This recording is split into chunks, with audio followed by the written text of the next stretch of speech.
Baik, bismillahirrahmanirrahim. Assalamualaikum warahmatullahi wabarakatuh.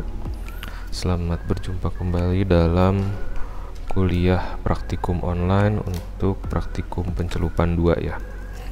Setelah UTS kita akan lanjutkan materi praktikum pencelupan 2. Kita mulai dengan pengarahan mengenai pencelupan serat poliakrilat ya. Poliakrilat ini merupakan serat sintetis dengan berbasis polimer dari akrilo dan nitril gitu ya. Jadi poliakrilonitril ini adalah polimer yang sifatnya atau bentuknya linier dengan struktural unit yang dihubungkan dengan amida dan fungsional atau gugus fungsinya COO-. Ya, nanti kalian bisa di teori serat bisa dicek kembali teori seratnya. Kita lanjut ya. Untuk pencelupan poliakrilat ada 2, bisa dengan zat warna basa atau kationik, bisa juga dengan zat warna dispersi ya. Dengan zat warna basa tentu saja memanfaatkan gugus fungsinya COO-. Dengan zat warna dispersi memanfaatkan sifat hidrofobiknya. Nah, pandangan umum dulu mengenai serat akrilat terdiri dari monomer akrilonitril. Untuk yang reguler 85% terdiri dari monomer akrilonitril. Untuk yang dimodifikasi ada tambahan-tambahan monomer yang lain sehingga monomer akrilonitrilnya di bawah 85%. Gitu ya. Kemudian gugus fungsinya tadi sudah dijelaskan, bersifat anionik ya, COO-. Kemudian suhu transisi gelasnya dari mulai 70 sampai 95 derajat Celcius.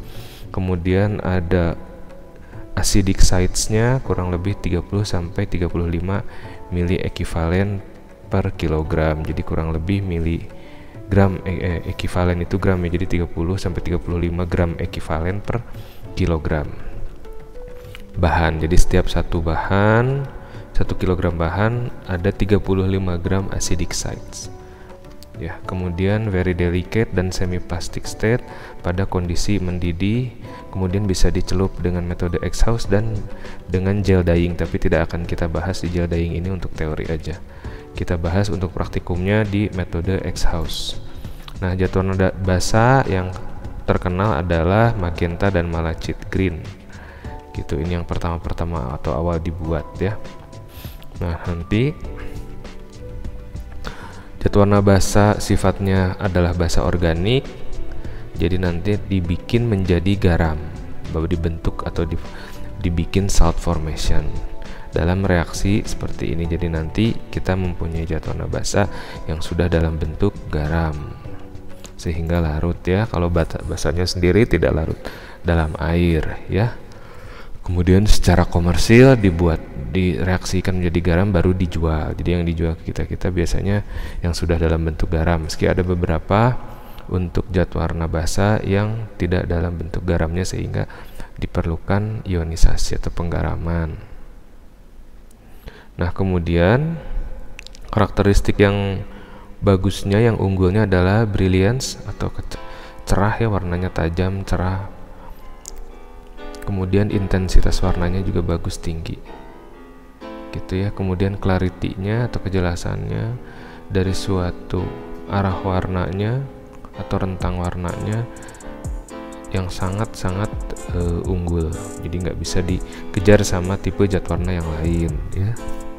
Untuk zat warna basa sendiri tidak mudah larut di air gitu ya. Dan beberapa ada yang terdekomposisi pada suhu atau pada larutan atau pada air mendidih. Jadi hati-hati aplikasikan zat warna basa, biasanya untuk amannya masuk di temperatur 60 sampai 65 derajat ya. Nah, zat warna basa ini kalau dikasih alkali dia akan terdekomposisi menjadi base atau basa yang tidak berwarna gitu. Kemudian kalau ada air keras, air yang mengandung sada atau air yang mengandung basa juga harus dihindari ya.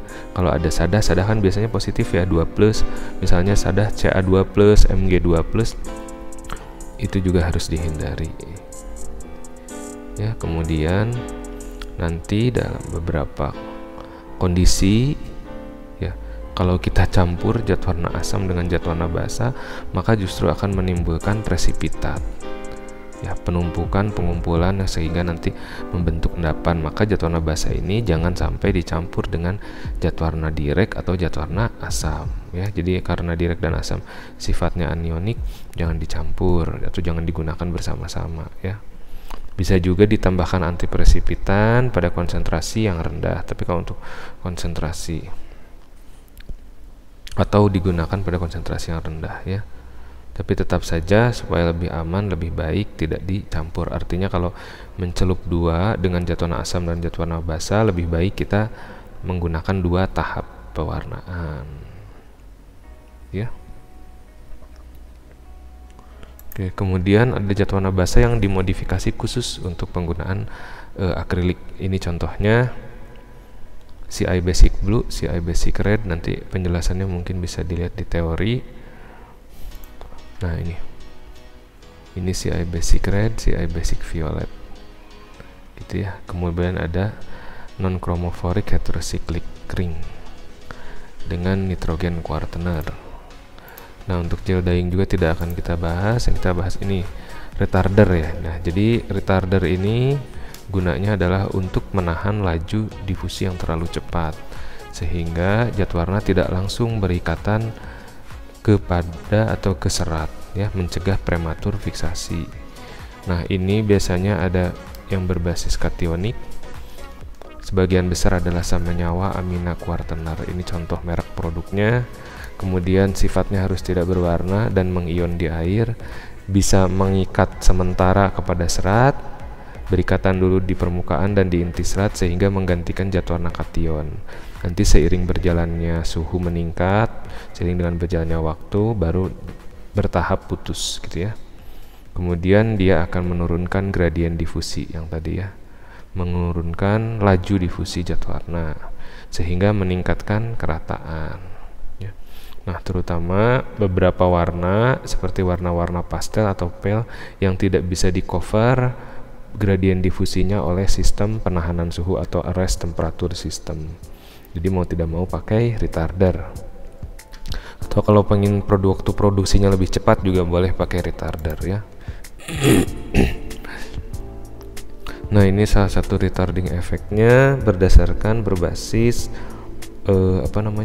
afinitas, sama seperti di mata kuliah utilitas, ya. Nah, ini adalah contohnya. Di sini disebutkan bahwa X persen adalah cationic dye, zat warna kation, Y persen adalah cationic retarder. Jadi yang persen ini dihitung OWM atau off weight material, ya. Jadi berdasarkan berat material. Jadi untuk zat warna kita hitung persennya OWM atau OWF, ya, sama saja. Untuk cationic retardernya juga kita hitung berdasarkan persen OWM atau OWF. Meski ada beberapa pabrik juga cationic retarder dihitung berdasarkan jumlah larutan atau volume larutan, ya. Ini contoh saja. Oke. Untuk temperatur range-nya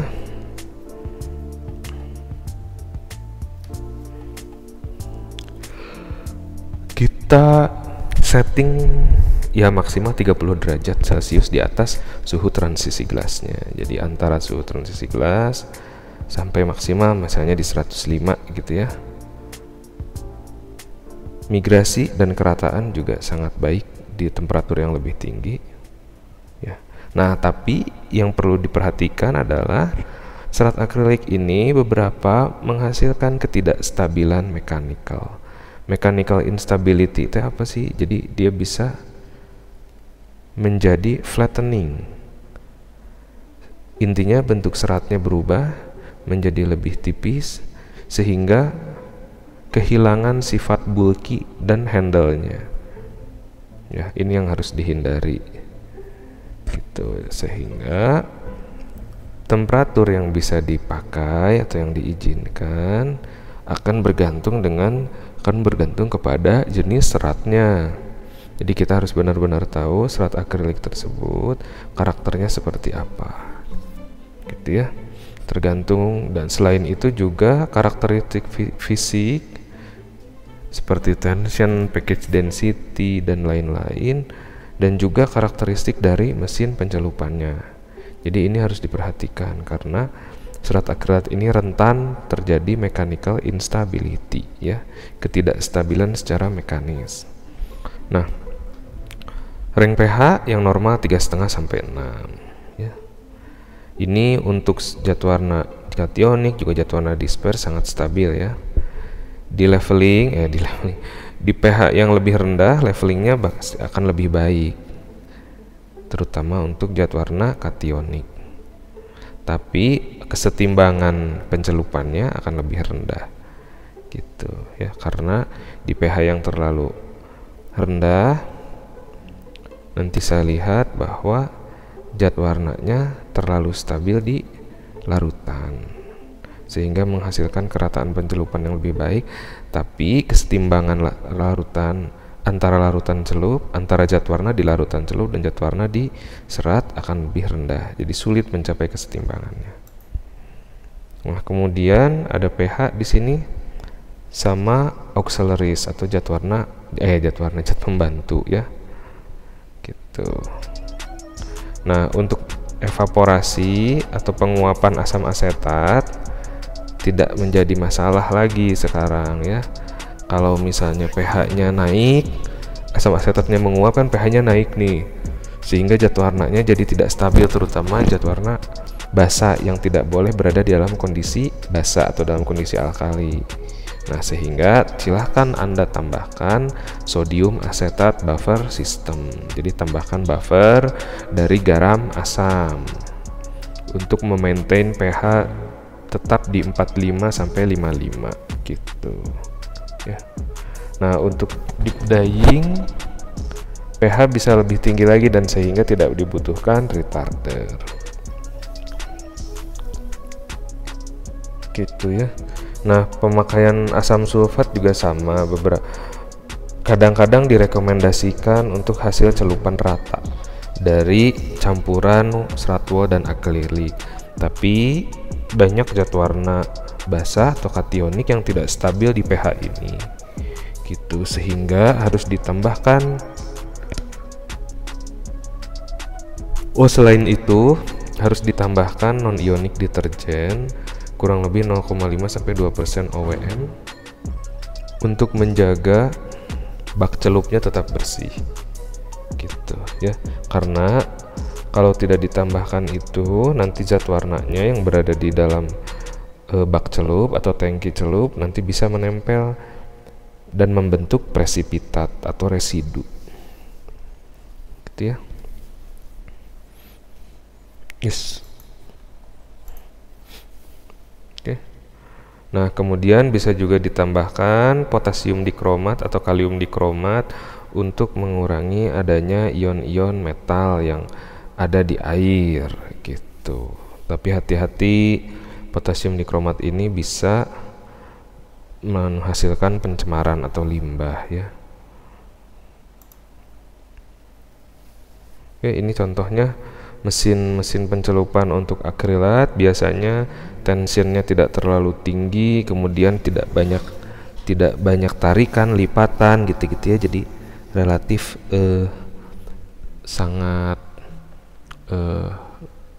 rendah tekanan dan gitu-gitu dan sebagainya, ya. Karena serat akrilik ini lebih sensitif daripada serat-serat yang lain, ya. Untuk zat warna dispersi saya rasa prinsipnya sama dengan dengan polyester dan dengan nilon. Jadi dia memanfaatkan gugus hidrofob di bagian amorf dan sedikit di bagian amorf terorientasi, masuknya ke dalam situ, ikatannya kebanyakan atau sebagian besar adalah ikatan fisika, ya, ikatan fisika, ya, sehingga prinsipnya sama, cuman beda seratnya aja, sehingga kita harus menentukan transisi gelasnya di mana, gitu. Oke, saya rasa cukup.